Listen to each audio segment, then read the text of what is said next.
get weird, buddy. Let's get weird. Guys, where are we? Well, if there's a bright center to the universe, you're on the planet that it's farthest from. Welcome to the Outer Rim. Enjoy your stay. Fuck you, Mr. Milchick! You know, I should find out who posted that and like give them credit for that, because I always see the subtitles in there that I should have like gotten rid of. But hey, everybody, welcome back to the channel. This is Rob here at Smirking Gun, and we're back talking Severance Season 2. We are now on the penultimate episode of the second season. It is called The After Hour, so full spoilers if you have not seen this episode. Don't be watching this. And as always, for these videos and many others, I am joined by my co-host Darren Jakes here from D's Reviews. How you doing? Hey, Rob. Yeah. Fun episode here. A lot of hits, a lot of setups, a lot of positionings. Real curious how you saw this week's episode. There's a lot of things that grabbed me. I can't wait to get into. Yep, and we might as well just like jump right on in. Hey to anybody who watches this in the future, don't forget to hit like, subscribe, hit the bell for all notifications. Self-promotion over. Let's get in. But first, unfortunately, I have to go backwards. So many of you want to go back. All right, well, we're going back. We're going back a week to when episode 8 came out. And they put out this magnificent little 37-minute gem of really necessary story. But apparently a whole bunch of people and apparently also, I don't know, maybe it was just maybe just I lost viewers, but I also know that most people didn't. There seemed to be a lot of people that just didn't like that episode, and the word filler is getting thrown around, and we've talked about filler episodes of television before, and I kind of go back and forth on it a little bit, mostly for shows that are like 22 episodes long, the old format of like a lot of TV where they used to have it so that you would get an episode that didn't really do anything for anyone. And to be fair, there also wasn't a lot of it was a lot of procedural stuff. We've all grown up with this kind of stuff. But when you get to the more well-crafted shows like Severance, ones that have a plan, all right? Not every show becomes Lost, where it just becomes bloated and writer strikes and they didn't really know what they were doing, or you stick around for too long. You've used all your storylines so that your characters become caricatures. Look at early seasons of The Simpsons and look at it now. Even shows like Modern Family, where it was like once they ran out of the concept, those characters stopped having like growth and they just became what they were known for in a lot of shows. Like, this is this guy and this is how he handles things. So you get a lot of crap that doesn't do anything. But that's not any episode of any of the first 2 seasons of Severance. None of the episodes are filler. I will die on that hill. I know it's a stupid hill to die on, but to prove to the audience members that this is not filler, do you understand character and story, those of you who think that? Do you? Or do you just watch these big fucking shows so you can get the weird story? Is your life that small that you just sit there and you don't know how to watch television? Or is it because, even worse, the episode was depressing, right? It was depressing. It was a bummer. It was a downer of an episode. And I don't even know. I think I'll give D an out here, and I'm just gonna take the screen here for a second. Okay. All right. It was a downer of an episode. It was about how a town allowed themselves to be basically brainwashed into letting this company take over their town. invoke child labor. And when their crimes were brought to light and they had to shut everything down and the town collapsed in on itself and the company abandoned all these people, and now you have it's a skeleton of a town, and all that's left are these ghosts of people that are either still living in denial or have nowhere else to go because their lives are ruined. Pick any horrible scenario of what happens when the bottom falls out on a con job or a cult or both. And what groups of people probably wouldn't like watching a show that reminds them of the fucking bull?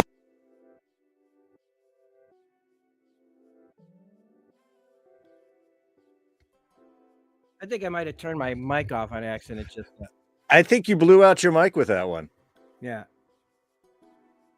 We don't like to be reminded of how horrible things get when you guys buy into bullshit that now you're faced with. You see this episode and you go, oh, but we can't call it what it is. It's a magnificent, depressing, yes, bit of television, but it's not filler.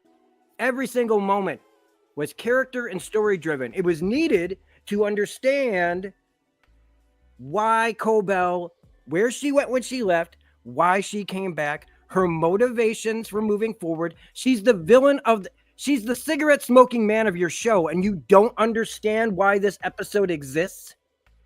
Your villain's been gone for episodes, and then she's just supposed to come back out of nowhere with nothing. And if she did that, you'd go, well, where did she go? But they showed you where she went, and you still rejected it. Why? It's because it reminds some of you of the fucking shit that's going on here that makes you feel bad. And I'm not talking to the rest of us that already feel bad. And we see episodes like this and are just reminded of how horrible you people have made our world right now. And so you sit there, and because you don't understand anything, why should we expect you to understand story and character either? When you understand, you don't even understand the character that's sitting in the fucking White House. You want to believe that the fucking Wizard of Oz is going to solve all your fucking problems like these people did in Lumen. These people that let this town come in and say, we're going to do everything for you. We're going to take everything from you. And what they do? They took their fucking children, used them and spit them out, stole their ideas, killed people. But this episode wasn't necessary. This was boring. Why are we here? What are we doing? Why are you here? What are you doing? Go watch, Ghost Hunters. Go watch NCIS. Go fuck off. Coitus away, motherfuckers. Devour feculence. If you don't understand this show and you're only here for the fucking mystery box, well, let me tell you something. The mystery box ain't shit without story and characters to back it up. Because no matter what now, because most mystery boxes fail to live up to the hype that you've built in your heads. I don't even know what it would be at this point.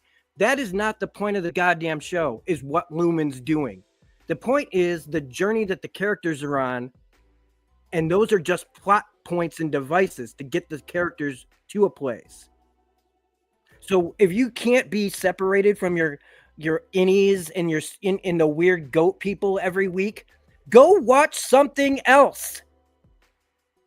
There's a million fucking weird shows out there. Go away if you don't understand the well-crafted story that is being put in front of you.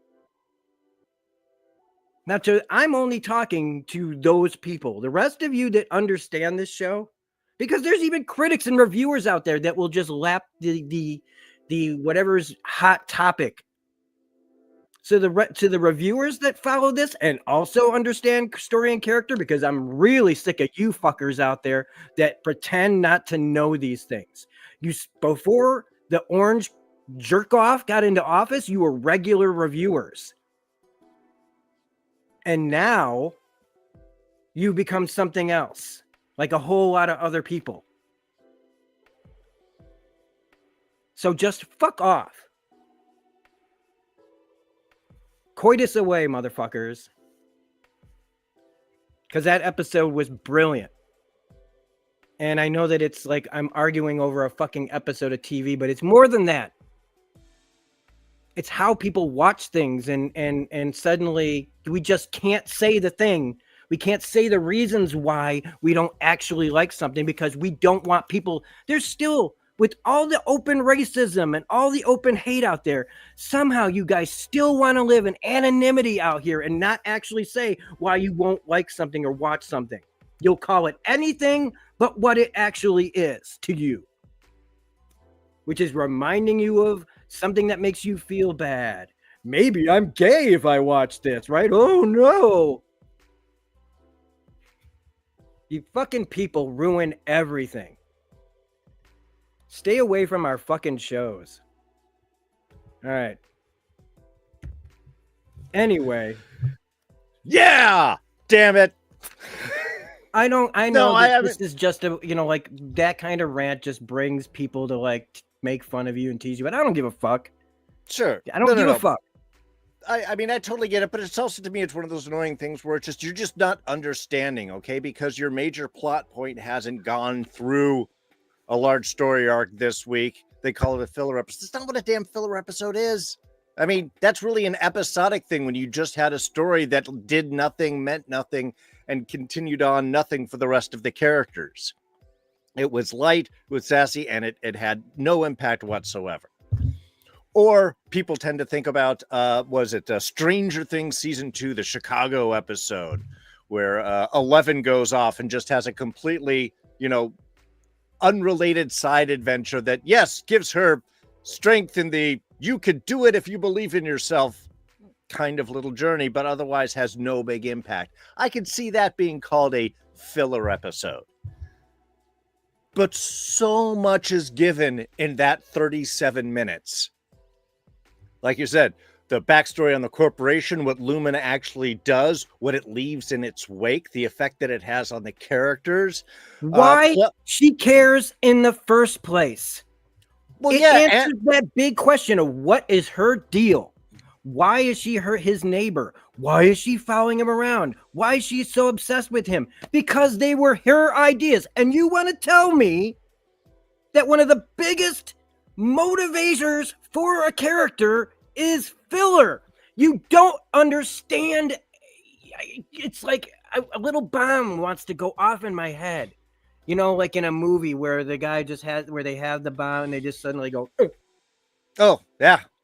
Mission Impossible 2. Creepy. It does not compute. Or 3. So. I don't know. No. Mission Impossible heads explode.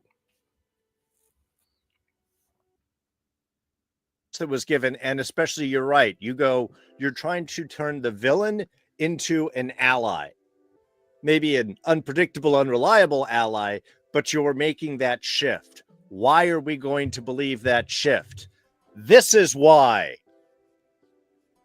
Does that mean that we trust her now? No, of course not. That is the great bit with Mark and her throughout this whole entire episode, is like, no, even him not knowing that doesn't make him feel safe, and that doesn't make the audience feel safe. But we need to see that if we're going to think that that's even possible. So anyway, after all of that little bit that needed to it needed to happen. I'm sorry. I'm tired of this crap. I'm tired of this crap of people just misrepresenting things. And it just spills into every bit of our lives. And even the things you try to enjoy, there's somebody there to try to ruin it for somebody else. But what's not ruined is, again, this season, another banger episode of epic proportions where a lot of stuff happens. Did enough happen for you? Darren, this week? Because I don't know. I don't know. There was enough sadness for me. Man, they really hit you hard in this show. Yeah. So we're going to break it down by characters this week. It's just going to be easier that way. We're not floating around too much. I mean, we'll drift off probably in our own way, but that's the way we always do here, at least on my end. So right now, for the first part of this, we're going to talk about Dylan's arc. So it starts with the confession. Merritt Weaver is bringing, man, is she brought her A game to this role. And again, when the scripts and the ideas and the characters are so well written and able to be and able to live and breathe in this world, no matter how long they've been on in the story, everybody just feels like they've been there forever. And Merritt Weaver is here to tell him, like her husband, I did what I did, and his reaction, and how, to me, it's really, her confession is a way to reach him and have a way to say, look what I'm doing. Look what we've been reduced to. She likes that guy. She loves going there. She loves that feeling. But it's still, even she knows, like, as innocent as Dylan is down in there and how much he feels about this now, out there, this is a cry for help. And what does he do? He says, I'm going to kill the guy, basically. I can just go there and quit. And then the most amazing thing happens. He doesn't get the chance to quit because Dylan quits. Because he's had that love removed. And that's the second time, at least, I think, in this show where the impact of love on someone who has never experienced it or is experiencing it for the first time, or that power of that connection, where you would rather be dead than to lose it. Same with Irving. And now Dylan's got the same exact thing happening. And it's really, really powerful stuff. And it happens again in this episode when we get to another character. We keep compounding on that message. Yeah. And at least this is one of those times where this isn't about like an office thing. This isn't about a work thing. This is just about a human thing. And when you don't have that in that connection, when you haven't experienced before, and the purity of it all, when you don't have all the bullshit that we have put in our heads on a daily basis about how to think, how to look at someone, how to feel about someone, what are our, what do we look for in someone, all of our yays and nays, pros and cons, and all that stuff, when it's broken down to its simplest, and you just see somebody and you meet somebody and you connect, and it doesn't matter, like there's no prejudice, no bias. It's beautiful, and it's something that we should aspire to, and it's like all in this little tiny bit of the story in one episode. And I mean, I would have said up front, like, what did you think of this episode, Darren? But I mean, we already know how we feel. Like, we could keep going over and over and kissing this show's ass. It's good. So now it's just like, how did you feel, I guess? Like, what do you feel about this part of the story, Dylan's arc? Well, I mean, again, this is the biggest example, the most impactful example of the kind of theme of the episode is like everybody pays, everybody loses, loss hits everyone. And the show itself is so much about loss. Mark's whole journey started out of the loss of his love. And what we're seeing is how that loss is such a huge impact. Yeah, you have Irving willing to die after doing it, and Dylan like, no, I need you. And it turns around, and the next thing is suddenly Dylan has that, and now he knows what that thing is. In the same way as Helly tries to come up and say, no, forget those Audis. You don't even know them. We got to focus on here. Find someone in here to love. And the same way his pleads fell on deaf ears with Irving's, her pleads fell on deaf ears with him. That is the power of that loss, especially when you have nothing else. I mean, that was the great thing. And he's like, what do I have? I have pencil erasers. Suddenly all the finger things and all those collectibles and such that was so important last season, that doesn't mean anything compared to that emotional connection. which I think reverberates why ultimately the whole Severance idea is going to be a failure, because you're trying to suppress people's freedoms. Everybody's journey in this. Helly goes on her own particular journey this episode, which we'll hit on resisting that oppression. And and I think it just sort of builds up. It's just that perfect reverberating example of how any idea to control and control will ultimately have to fail, because life finds a way. I mean, to quote another great film, that's just that inevitable push outward. And I think that's great, because the struggle is what makes it so strong for us. And also Cherry's, man, kicking ass. Just the emotion that he's going when his wife leaves, and he's just like, no, come back. And he's down on his knees at that ring, and he's just screaming. It's like you felt all of that emotion. You felt why that is his heart being ripped out. And so, yeah, I mean, like you said, they have done such an amazing job finding performances and actors that can give performances maybe they're not even aware that they can give, which I think is even more powerful. And I had something more, and I got like lost in what you were saying. I was like, yeah, this is like that's what I love about it, is like I love the conversations that we have around this, because I'll get around to it probably again, but it's like, thank you for that. Next up we have, I was gonna talk, let's just do Helly now then. Yeah. The beginning is so weird. It's so, all like, if this is what you're here for, right? Because now it'll be, let's have the, what's going to be famous now is like getting hard-boiled egg cutters on fancy plates. Is that what going to be the new thing? Is I eat my egg whites with a fork and a knife? Tiny bits, just tiny, perfect slices. And I just want to keep, like, her dad, the actor who plays him, the makeup, the hair, the way they have him acting is just, again, I was talking about a movie recently where it's just like the scariest people aren't always the horror movie cliches. Mm-hmm. Regular people scare me more than Jason or Freddy McKrueger. They really do. Because when you have some guy who looks like that and is just like sitting there, I'd prefer you took it raw. What is that? There is a reason why every woman goes, no, the bear. I will take the bear. Okay? There's a reason for that. And fucking Egan here is the... And it's bookended. Like, it's... This guy... Okay.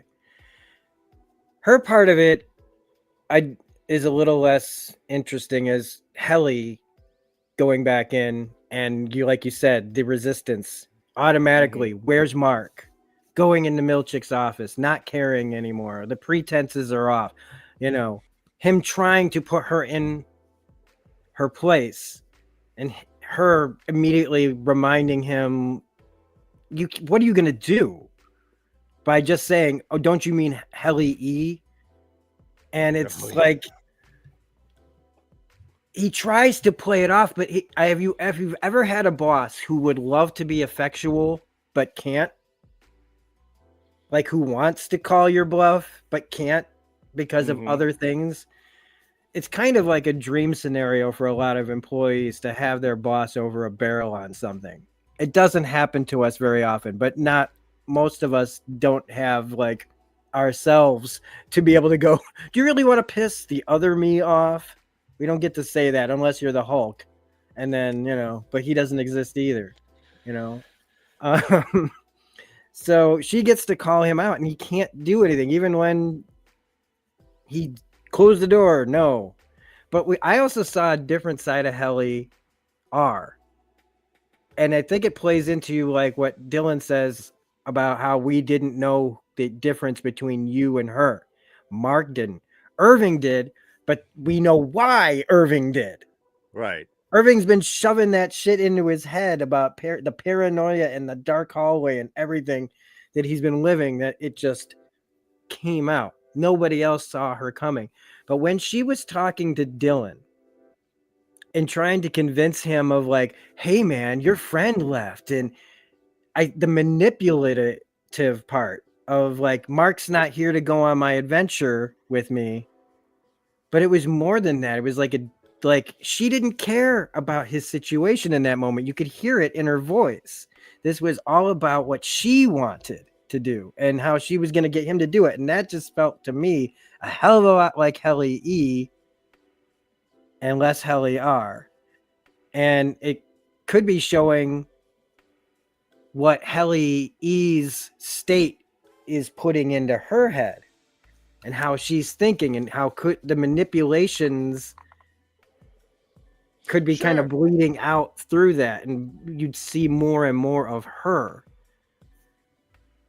But she goes, when she gets the note, her thing is ended with, you tricked me, by her dad. I thought at first it was Milchick in the background and he was going to just tell her where to go.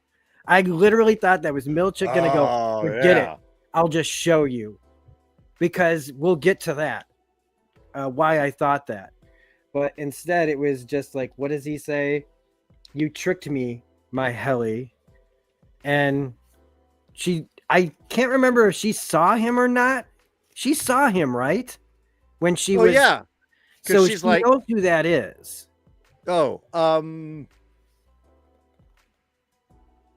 yeah, I'm trying to remember if she was her at that point, but I feel like from met her dad, right? Yeah, I'd have to go back and double check, because I know that they did part of it where we were seeing Helly, and then part was when she was Helena, and I can't remember the part in there, but she may have seen him and been like, I don't know who you are. Because now I'm really, really worried. And it's not like I think he's gonna kill his own daughter, but I don't think she's necessarily coming out of that office for a little while, and what he could do to her while she's down there is what I'm worried about. Because this freak show, the sky's the limit, and since we don't know what all those rooms do down there. Well, and I do believe that was the code that, again, sorry to jump around, that Cobell gave the notes. It's one of James's. You know, like, this is a thing that he does on the side. And this could be one of those. Yeah. This could get really nasty, and I would not expect the show to hold back on doing that if that was the direction they were choosing to go. But yeah, what did you think of Helly's? Well, I find it interesting also that you're seeing the manipulative side, because to me, I just saw the mirror of the Irving Dillon scene of so much of like, come on, man, just trying to give a reason to live and to go on, as opposed to more of a manipulative. But it is interesting how those personalities do start to leak through. And one thing that kind of hit me so much, especially with that really grotesque opening with the dad and the egg and all that, is just like, you know, to me, there was the jealousy that Helena had of Helly's relationship. But I think even more so, I think Helly is more free than Helena is. And I think that's the real interesting thing that's starting to hit, is as much power and position and such she has.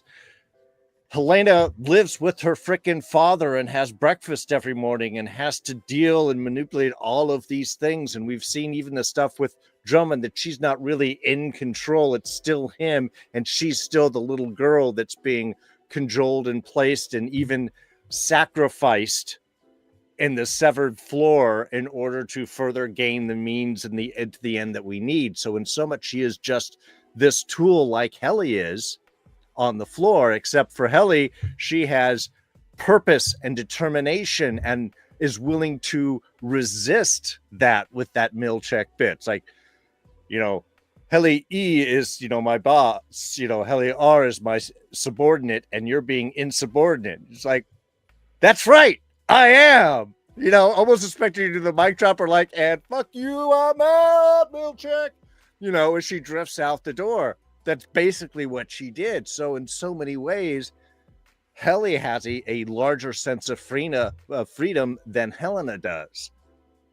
And so I'm really curious how this is going to, does it make me slightly sympathetic of Helena? Sure, because fucking dad is just nasty and seeing her position, sure. But yeah, I'm kind of curious how that's going to lay out. And if that's, I don't know, maybe dad takes her to that floor because down there, then he could have her in multiple rooms. Oh man, that's just so wrong. It's so wrong, but that's just the vibes that this show gives. Ugh.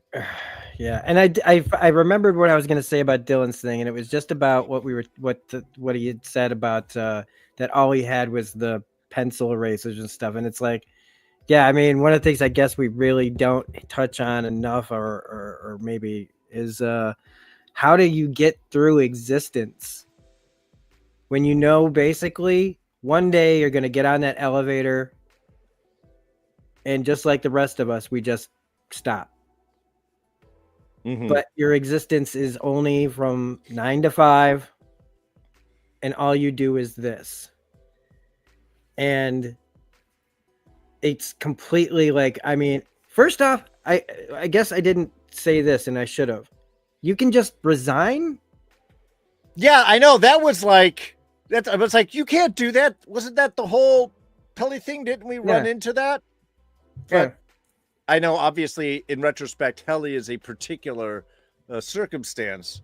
But yeah, that's that was the exact same thought that I had. I was like, wait, you could just do that?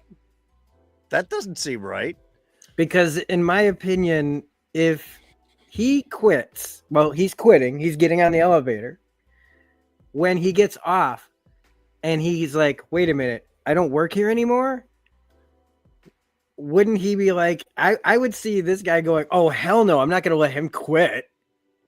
You know what I mean? Oh, like, yeah. Well, I'm the one who was going to quit. It does give an interesting then layering. So what does he go through and then get in a mad argument with his wife? What, you told him you were going to break it off? So he was willing to do, I mean, how do you, the cheating on yourself kind of thing, or you're probably cheating on you with yourself kind of idea is already mind fucky. And the idea that this really supports that these are different people, despite them living in the same body, is also obviously very much underlaid here. So how do you then feel guilty if I made him kill himself to do this? It's like, where does the morality go? So yeah, that is the interesting part that I'm really curious where we're going to go with, because I just love that messed up multidimensional idea of multiple personalities and their relationships. And how does that actually, I mean, hell, John Noble be the most balanced of everybody on the show.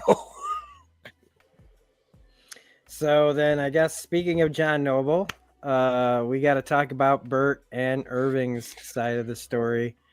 Yeah, I hate to break it to everybody that watched this. I mean, it don't look good for the old Bert and Irving couple. It's kind of sad. And I got to give it up to you. You were right. You thought that the Bert still might have been working for Lumen there, and you were quite correct on that one. So yeah, unfortunately, everybody, this looks like not going to happen right now. Kind of sad, but it makes a better story, and it just means that they're dragging it out. Because I mean, in no way, shape, or form do I think that Irving is going away on that train forever. Yeah, I mean, yeah, you watch enough stuff, whatever. Sometimes you're right. Sometimes you're right, and I'm just I'll take the win on that one. But it was also good to see like them, like he talked about how he used to be bad, and it's just like, used to be. You got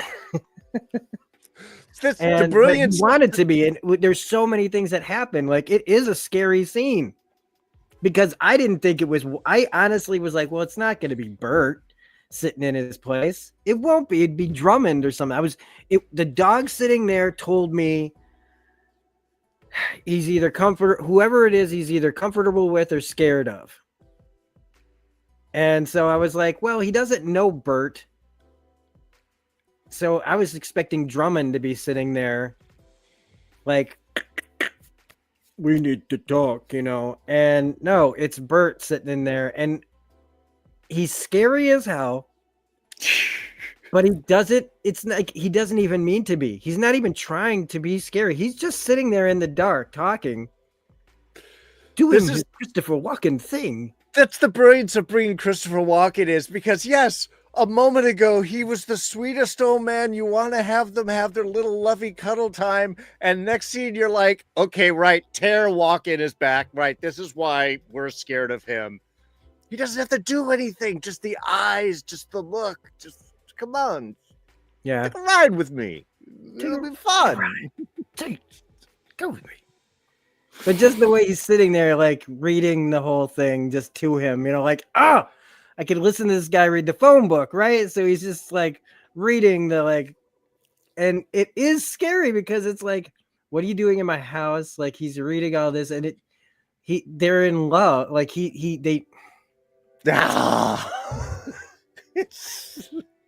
There's so many things going on throughout all of these scenes, which is just, but the two of them are brilliant. Turturro and Walken together. Yes. Just keep going. We'll sit there. Read a phone book. There's a thing that you look it up. I was gonna have it on share screen here, and I screwed it up and I forgot to add it to this thing. I was gonna show everybody this TikTok of them talking to each other in chairs about the fans' feelings on their relationship and how they basically said, we are together. What are you talking about? Like, do you mean have we did the deed and all this stuff, and but their whole feeling was that they are together. They're just they're in an unfortunate situation right now, but we just didn't know how serious it is. Now he says, I'm just a driver. I just took people places and then they weren't there anymore. I just drove them to the train station. Yeah. For all you Yellowstone fans, you don't get what I'm talking about there. Is that a thing? I stopped watching very quickly on that show. Yeah, that was just the euphemism for we're taking them all out to shoot them in the back of the head and throw them down an embankment. Then, they're in the car and he gives a little bit, he gives the information of is that what this is, Yeah. And it's, this is like the cliche mafia scene, except it's not. It's just, it has to look that way. Walken needs it to look that way. Bert needs it to look that way. It has to look like he's doing the thing, and they can't be he understands that they're watching. Bert's got to take care of Irving. He just decides to take care of him in a different kind of way. Yeah, Irving hasn't seen this side of him. He doesn't know, and this is the sinner using that side of him to protect the person that he cares about, and he has to be stern about it, and he has to put the fear in him. But he can't, but it's also unspoken. There's so much not said, but it's just a connection, a mental connection that they have. And it's it's heartbreaking because they're saying so much, and when Turturro, this hit me where I live. And I don't want to suddenly bring the room down. Not like the first 10 minutes didn't already do that, but I don't want to bring the room down, but it's I feel similarly to Irving's character. So when and people will be like, that's not, doesn't matter. When he said that I've never been loved before, I just went,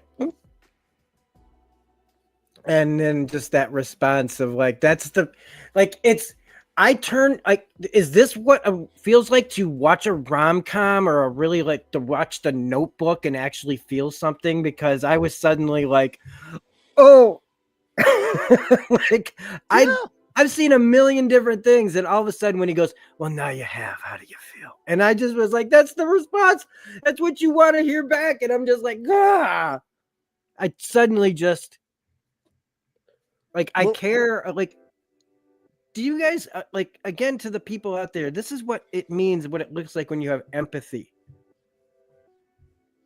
When you can take something that you normally wouldn't, connect with, but when you take it as these are just two humans expressing affection for each other, and it doesn't matter in the end what their gender is, their sexuality is, it's just people looking for connection. And when you find that, it should be embraced and accepted and encouraged, celebrated. And it's hard for me to get there, but it this took me there immediately. So and getting on the train, looking at his dog, smiling. I know he's coming back. I don't think that I think that the bro handshake coming off Cold as Hell was supposed to be like that. Yeah. It's meant to, like I said, he has to play this off. He can't know where he's going. He can never come back. And I've talked enough about it. Yeah, I was going to say, well, it's that same loss of love that we are dealing with Dylan, or that Bert and Irving already had on the inside. And especially painful for Irving on the outside, who again is also in that position. I've never had that.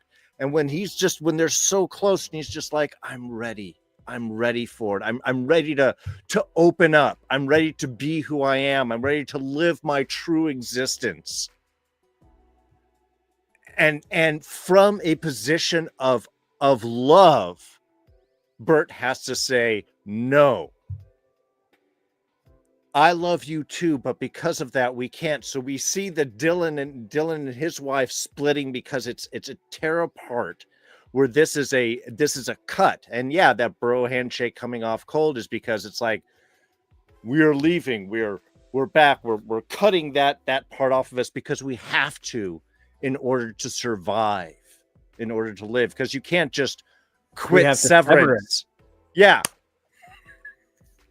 And you can't just quit and give up of your own identity. This is the real world where you can go. But in this type of position, you can do it with a loss, but a sense of appreciation to a sense, which gives it a different frequency than the intense loss that we have with Dylan going on, or even that Irving and Bert had on the inside, where that was, again, a tear away. This was a giving up for a higher calling. So yeah, it's all emotion. I love that they spent those couple of shots seeing Turturro going away on the train, because also with the show, part of me is like, and he walks through the thing and then there's Drummond behind him and boom, and he's dead. I would expect the show to do this. This is the intensity that they're ready to give to me. And that's what you want, because it makes it all feel real, that this loss could be, we may never see Irving again. He could be shot by Drummond. Again, hope not to. Don't think that that's the way it's going to go. But the show could choose to do that. And I think that's what gives it its real intensity. Again, how are we dealing with loss? And is it different when it's taken from you versus when you give it up? And it's so beautiful. It's just this whole show. It's just so amazing. And it's damn it, I just want everyone to be together, but that's kind of weird. And Christopher Walken, like on a TV show, having scenes like this together, like it's so great that they get to do a role like this. Like they've never done anything like this. Yeah, they've probably both played gay before, but like, this is something so they get to be all the things that they are known for. Yeah. And somehow they make it original. And they give you something you've never seen in that kind of character before. And to me, this is where it starts to go, and maybe it's just because you get to see this more and more, and you're getting to see it well done more and more, and especially with actors and material of this caliber and quality. But to me, it wasn't even gay.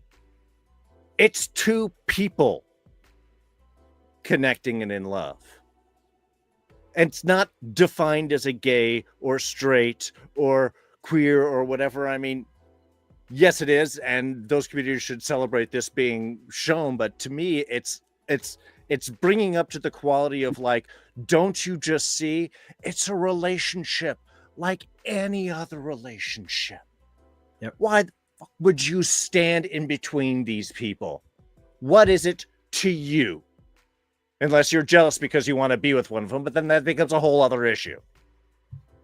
It's just that connection between souls, if we even want to dive deeper to some of the prior conversation on the soul.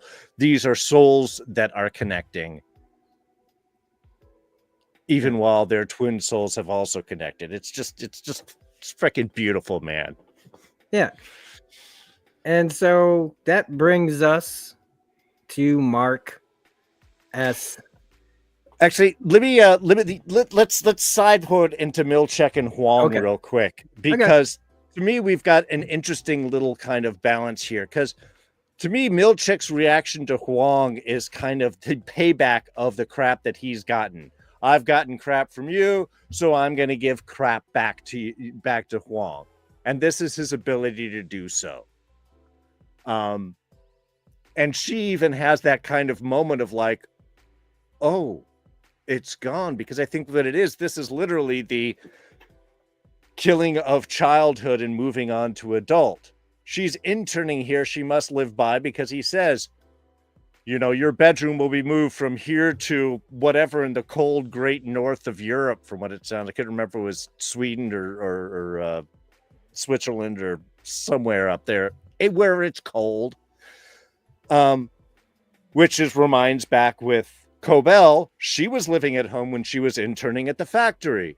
And then when that ended, then they go off. So that's how they interned from the community. And then when you find someone worthwhile or whatever, then you sweep them away into whatever, you know, land is. And that transition requires you to actually destroy your own childhood with the crushing of the object, which is the ring toss game, which is just, again, just cruel. You actually feel sympathy for her for a moment. She actually feels, and that little moment, even with Dylan, like, I'm sorry I wasn't a good enough floor manager. It's not your fault. I mean, it's sweet. And yet Helly's resistance to Milchek then, I think, is the impetus for Milchek's resistance to Drummond in this great freaking scene right here, which then I think allows him to give that space to Mark later on, which is what allows the whole other thing to go on to. So to me, this is a great kind of like resistance breeds resistance breeds resistance. If Helly hadn't pushed against Milchek, he might not have pushed that hard against Drummond, who then wouldn't have maybe given that space to Mark. I love how this is starting again, that resistance builds idea. So did we have confirmation that Huang was the one who complained about the big words? Because to me, it felt like Drummond was the one that had the problem with the big words. And if they hadn't actually confirmed it, it kind of, to me, changes the whole thing of like, I've been blaming her for something somebody else did. That's how I took it. Yeah, no, I think that's a total valid way of taking it. This Milchek thing in the beginning of this episode, to me, it felt like he's what happens to a lot of people. I was Cobell's bitch, and now I'm in power, and I think I'm going to do better. And instead, what do? I do the exact same thing. I make my subordinate feel small. I remind them constantly of how they need to stay in their lane and yada, yada, yada. He's not encouraging her. He is just towing company line or worse. And so he didn't have to probably do that to her toy.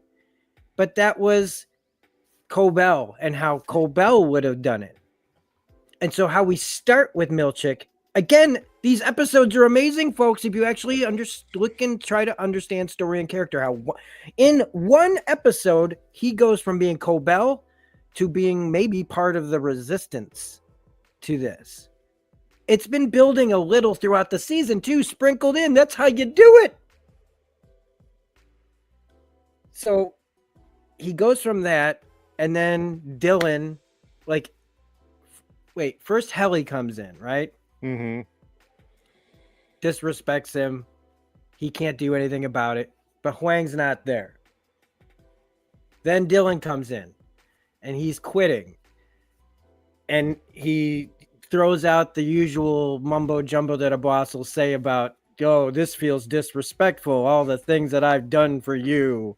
Because if anybody who's been in customer service or any like kind of job that kind of like that you end up having a conversation where your boss tries to make you feel bad for not giving a fuck anymore, and that you're letting the team down.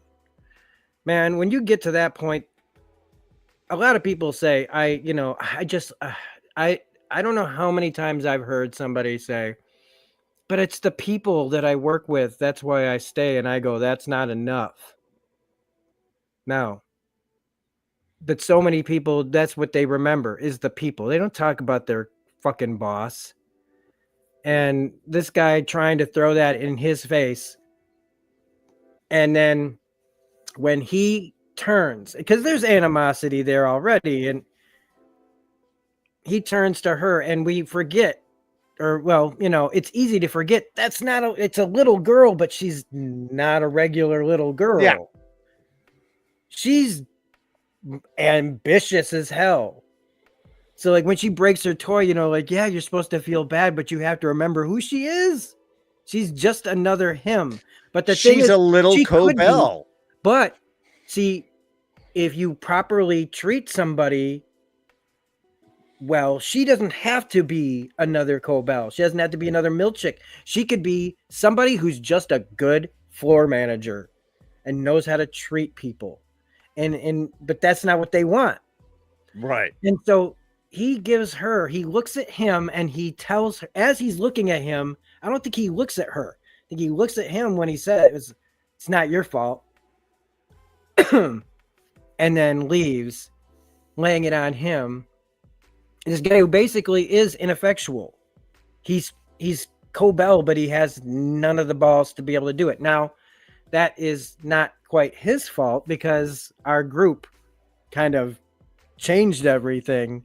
Sure. And now he's really in a no-win situation here, being forced to but there's another thing that I like to tell people in customer service or any kind of job where, say you always complain about your job, but then all of a sudden a position opens up above you to be the supervisor for a job you already hate. And a lot of people, instead of saying no to that job, they say yes. And then they crash and burn hard into the ground because they've agreed to something that they actually don't want and can't do really, because they already don't like what they do. So now imagine doing it at a higher level. And I've seen so many people do that, and it happens here too. In Lumen, where somebody you shouldn't take that job. Well, it's showing you that the corporate attitude, much like the religious structure, is based on blind obedience and servitude, and promotion is by ruthlessness. Your willingness to put everything else aside just for the end that is the corporate mean, which is why as people get higher and harder, they tend to be sociopathic.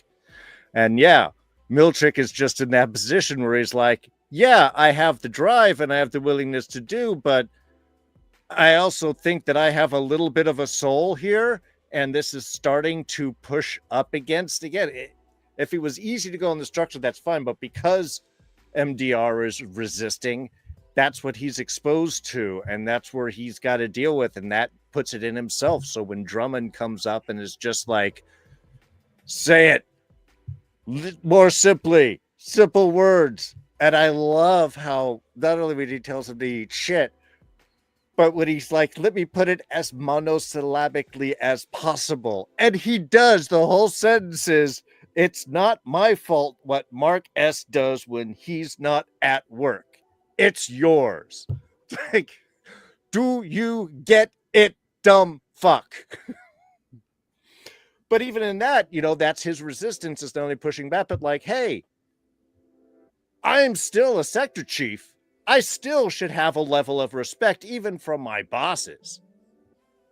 But that's not how this does. And the more that he sees this, the more he is going to be less willing to defend it, which is, again, why later on we get the break that Mark S. so desperately needs in order to hopefully save his frickin' wife.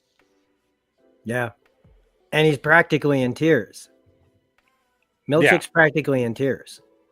The way when he just sits, like, again, he's standing, and when he just kind of sits, just kind of given up. And it's also because we might as well spoil this part. I mean, fine. It's like when Mark is talking to him and he just gives it up. He's like, or just what he's trying to say is too complicated, right? Because he's like, I want, you should be under lumen care. Anything.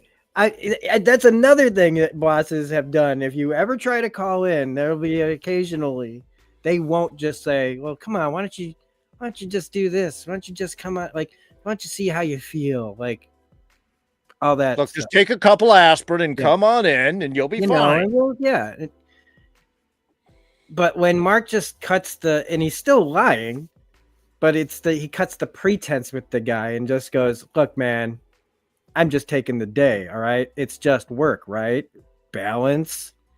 When he cuts the bullshit to what Milchick thinks is bullshit, right? Oh my God, I got to hear this fucking shit again. When Mark just to him tells the truth and he gets that to his face and it just suddenly somebody's treating him with respect. The respect of, you know what? I'm not going to lie to you. Even though he lies to everyone. Sure. Milchick lies to everyone.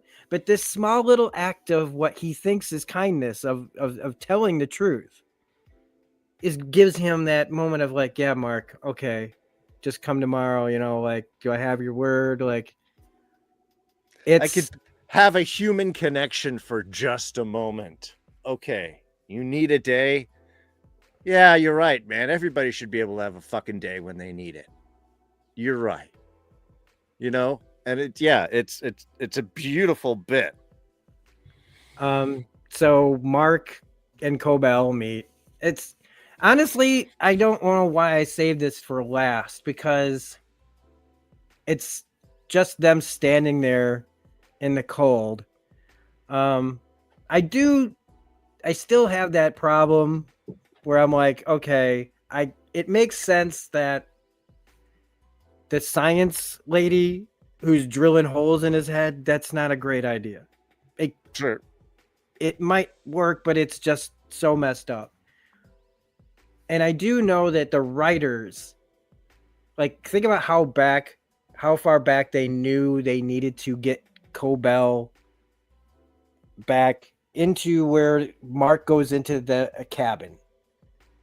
Yeah. And all the trail of writing that goes all the way back to why this happened. Just amazing. Just to get all the way here. And it's not, there's no mess ups. It is this is where you look for plot holes and things. And it is like something that started so far back and just plays out perfectly. Even the only other thing that kind of bothered me was Cobell being able to get in. I feel like she'd be a known quantity facial wise, that maybe they'd have warnings at places if they're looking even at night. She had the right code words. So even the rebels got past the Empire with old codes. Yeah. So I guess, story wise, you can just kind of forgive it a little bit, but it's kind of like, you don't know who Harmony Cobell is in this place, like. Well, I think that's the thing, is Lumen is so striated and separated is that nobody really kind of knows anything except their own like little world. And the fact that she obviously has been around long enough to have picked up the jargon and secrets and little things, she can use that knowledge to bullshit her way in. But yeah, I don't think she's considered a threat or anything big. I don't think Lumen is that well, again, kind of like how even Andor describes the Empire, they're so fat and lazy, they don't expect somebody to just walk in their door. Yeah. That's the conclusion I came to too, was that it's just that tight up. And so the really interesting thing about the whole thing was just how they got there to me. Yeah. Because everything else is just, they know, she knows where she is. We don't know what Cobell's intentions are. All I know is that scene was it was lit so cool. I had to put it in the thumbnail of like her standing there just, and then they zoom in on that face, the intensity of what's going on in Miss Cobell's brain right now of like, well, that's the great thing. And with that fireplace behind her, she literally like looks the like devil. she's seething right there. That energy, she's like, and she's not, she's just straight, but it gives that whole effect. I mean, it's just one of those, it's almost cheesy, but it's so well done. It makes it brilliant. It's like, yes, we'll put the fire and she's the demon and stuff. It's like, yeah, you could do that badly. This is when it's done well. And it gives that feeling as opposed to just the imagery. Yeah, and most of this is really just them being unsure of each other. I mean, I love Mark's reactions, like, "Oh, how are you doing, Mark? Oh yeah, just had brain surgery in my basement, and I'm doing all this. Holding my wife great. hostage. Yeah, how are you doing? It's I mean, I love all of that, because then when we get that. So, Mark, do you remember the last thing you said to me? And it just sinks him right in. It's like that brings the Marks together almost. She's alive. It's chilling, and it really sets up what we've been waiting for really all season, certainly for the past several episodes, is will the Marks meet? How does that happen? And what's the fallout here? Especially we have Dylan leaving, Irving on a train, and Helly in the freaking basement with her psycho dad. This to me is where, okay, I think we're going to have a real down ending. It should almost, I think. To the season. I think this is going to be the Mulder trapped in the train car at the end of season 2 of the X-Files. And what? Oh, that was how's so he getting good. out of it? I feel like we're going to be in a position. There's to me, yeah, there's going to be a whole lot of things revealed, but I think that they're going to be in, like, they were heroes at the end of the first season. They did it. They did the thing. Now, we didn't know the repercussions, but they did the thing. I don't think they're going to get to do anything, because I mean, they spent this episode separating them. Finally, the whole season successfully, almost like it was planned, that Irving needed to go, and then suddenly Dylan gets something, right? Because like that whole trip was really artsy and really about information about Lumen and the history of Lumen. And all of a sudden, Irving, that's Irving's kind of deal, right? Putting him out in the woods with nature and art, all the things that inspires. And yet somehow, because of it, Irving's gone now. Then he gives Dylan what he thinks he wants. And somehow that doesn't work, and it ends up blowing up in their face. And now Dylan's gone. Now Mark's thing is separate. He's on his own kind of mission. He's not there. And Helly, by herself, now at her own family's mercy. And I just don't see it ending in a way that it's going to make everybody just crazy. For if they thought that they were freaked out over the end of season 1, I think they're going to be even more freaked out by the end of season 2. And how long we're going to have to wait before we find out whatever happens, or how they're going to do whatever. But I hope that in the end that this show kind of ends after like next year. I don't want this show going on. If it goes 4, great. If there's a reason for it. But Right. the way things are set right now, I kind of feel like there doesn't really need to be a further than 3. Because again, forget the mystery box. All right, forget like maybe we'll get some scene where, and I don't even know if I really want that, a big exposition scene where like the guy at the end with all the TVs in the Matrix, right, who just explains everything to Neo in a nice, neat little package of all the things right? I don't necessarily want that. I kind of want to never know why there's goats there. For my own personal sanity, I don't really want to know what. Yeah, I don't know what Lumen does, but chemicals. Guess so. I don't know. There's a drop of water in their logo. Nightmare, a drop of dream-like. Yeah, I don't need to know. Labyrinth of hell that is that place. Because I wouldn't be surprised if it was like the 9 levels of hell or something, like designed after that somehow, like Dante's Inferno. Mm-hmm.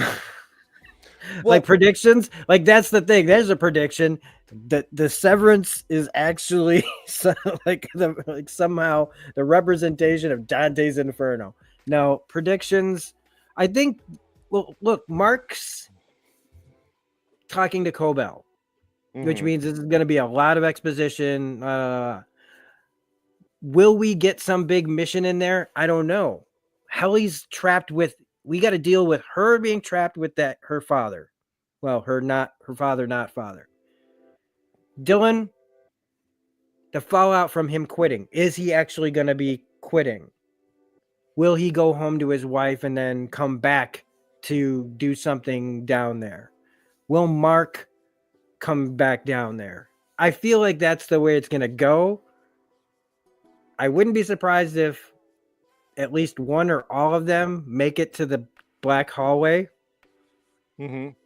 But when they open the doors of that elevator, I wouldn't be surprised if that's where it ends. Like they see something, we see something, we are introduced to something that's bad. Or I don't know. But I do think that at the end of this season, we have to get down that elevator. Oh yeah. No, I think we have to get down there, and I'm actually, the way that I'm thinking of it is, in a way, Helly may be the key. Because as we've seen in the opening all season, when we do see the black elevator, it's Helly that's in that.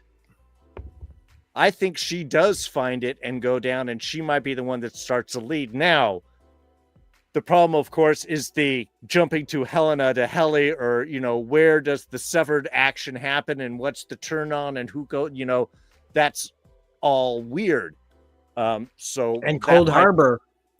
Yeah, that might be an interesting thing. Obviously, we've implied, or that Cobell said directly, that if Cold Harbor is finished, Gemma's dead. So they can't finish that. They can't finish it without Mark. So how much of next episode is Mark dealing with Mark?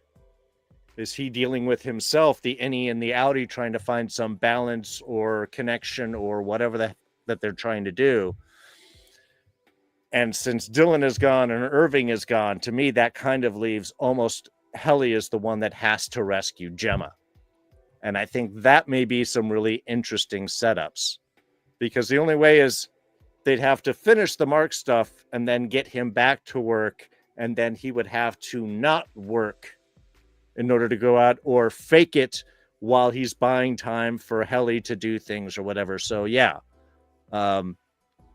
I think Helly, to me, my prediction is I think Helly is going to be very integral in with actually saving Gemma, and that Mark is really going to be focused with dealing more with Mark. I don't think the season is going to end where we think it is or how we think it is. I think they're going to find a different one, much like in season 1, it ended where it did, with them finding out, oh my God, this is who we all are.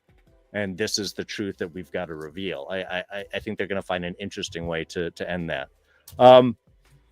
As for Dylan, I think it would be stoked if Dylan leaves Dylan a recording trying to sort out how they're going to deal with his wife, because I think the effect of him killing himself will weigh on Dylan the way that it would. I think that's going to be the interesting stuff. I'm not sure. I don't even want to predict how they're going to do it. I think they're going to be some interesting stuff there. I think that him and his wife will have to talk about, like, he basically killed himself because he couldn't be with me, and he loves me that much that he can't go on. And why can't you make the same kind of sacrifice that he did? You were gonna kill him, and you're not that person. I think it's just a human to human thing. Like, we always want to make some big event happen or something, and it's conversations, it's people opening up, it's people being real with each other. Yeah, and that's what I'm kind of looking forward in that. Yeah, and that little conversation there. And that, Irving, I have no idea. What I don't want is a ticking clock episode where, say, Mark's at the computer and he's supposed to finish Cold Harbor, but he's trying not to because they're trying to get the hallway. It's like, if I'm doing this, they won't be paying attention to you guys trying to get down the hallway. I don't want that. Yeah, I am suspicious of that being a thing, and therefore I'm hoping it is not, because they've done very good at subverting expectations. So other than that, I think it just comes down to, let's see, what do we got here? There's the the menus. Yeah, we don't know why Miss Wong is a child yet. I think it's just because that's their child exploitation. There we go. It's time for our favorite moment. Our favorite moment.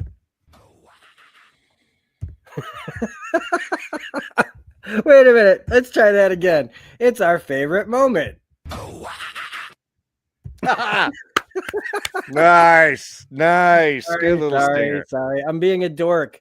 I'm playing with my toys, okay? I'm playing with my toys, and right now StreamYard is a toy that I like to play with. So yeah, my favorite moment is the entire Burton Irving scene. It hit me where I live. I almost started crying. It was just one of the most beautiful representations of saying things without saying things. It was beautifully written, like every moment of these guys are. There's a couple of really good moments in here, but this one just always, these two guys are too good to not just eat this script up and give us every bit of the star power that they have inside them with barely even trying. It's just wonderful. Yeah, I mean, I've got a few. I definitely loved all of that stuff. I really liked the moments between Helly and Dylan, where she is trying to get him to motivate, forget all of that. It's the solidarity speech. They don't care about us. We're here only for them. Again, find somebody in here to love. Your friend Irving who died, he had this mission. We should try and do this. And yeah, you could see this as a manipulative way from her, but to me, it was much more of that solidarity and resist, because this doesn't even have, as far as she knows, anything to necessarily do with Mark. This is something that Irving was thinking about, and that the image that he kept seeing and the painting that he brought in. This is an any journey, and it's so much of this resistance is, I think, spiraling out to Milchek and then to Mark and to the larger factions. I just kind of love this little moment, and I'm just vive la resistance. No, I like that, because it's like, I can't help it. I'm just thinking about all the ways of is it, I know it's her, but it just, when you're that, I'm so into the characters. Plus, I mean, I was watching season 1 and reviewing season 1 right up until practically the season 2 started. So I've been living with Severance characters in my head for a while now.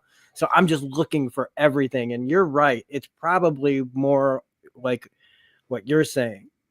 But for some reason, there was just this beat that just felt like I don't know, like that. And I just think that your thing's right, but I think that I allowed some of that ambitious side sounding of her that just sounded more like Helly E in that moment. But I mean, they do have the same fire for sure. I think it's just Helen is contained and Helly is not, in that sense. But it's also, I think, a well form of the construction is you should have constant doubts as to people, and especially for Helly, because they have set her up that way. How much is her? How much is that? How do things kind of overlay and interact on that? Even though the whole scene with Totoro and Walken, it's like we had this and I want to remember it, but it's in there somewhere. It's like there's this access. Is it us? Is it not? It does seem to be. So yeah, it's just I think suspicion is completely a completely legitimate approach on viewing any of these interactions. Yep. I do think that that's pretty great. And I think that's a good place for us to stop. Even Adam Weiss joining us in the chat here. You're still following me. Yay! I'm glad. Thank you, Adam. So, yeah, I think that pretty much wraps up this episode. We went longer, but I went off. So that's why it's a little bit longer this week, but I stand by my decision to do that. So next week it's different. Yeah. The episode, and you were right. The episodes are on Thursday, even though it told me Friday. So I mean, we could have been doing this like on Thursday nights. I don't even care. But next Thursday, there's scheduling problems for us. I have to go out of town the following weekend, so we're going to try and shoot this on Thursday night. I think we may try and record it and then put it out more around this time. We'll figure it out. Just again, this is why you hit those notification buttons underneath. So when we figure these things out, Rob will let you know on the channel, and then you guys will know exactly when we're going to be popping up. Yeah. So what's going to happen is we're going to watch it Thursday night. Well, I'm going to watch it when I get home from work. And then Thursday night we're going to record. I mean, if you want to go live, we can go live. I don't care. I'm fine to go live. Yeah. So if people want us to go, we can go live next Thursday, but we're not 100% on the time yet. It depends on when it actually drops on Apple. Because I don't get home till 4 on Thursday. I'll probably be home around 3:30 Central Standard Time. Watch the episode, and then we could probably be doing a live stream about the same amount of time. At 8:30. Yeah, we're live now. But we were talking about recording it and then releasing it like the next day. But we'll see what works best. We're going to talk about it after, and then but plan on like a Thursday night live stream around 8:30, 9 o'clock.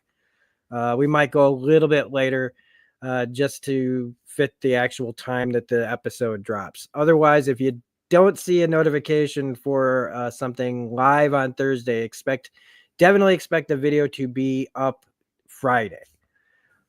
We'll just nail all the details pretty quickly. So that's it. That's all that's going on here. I don't even have anything prepared as far as like I've got nothing in the chamber to like promote. I haven't done anything. I haven't recorded anything. I'll be doing some recording probably this weekend. Not sure what, but expect some more stuff and content. And then on Wednesdays, we're over on his channel doing Daredevil Born Again.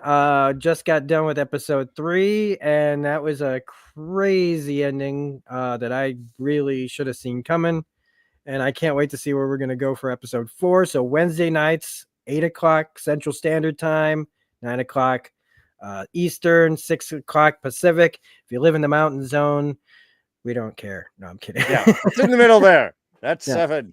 8 o'clock, or no, it's 7. Whatever. Yeah.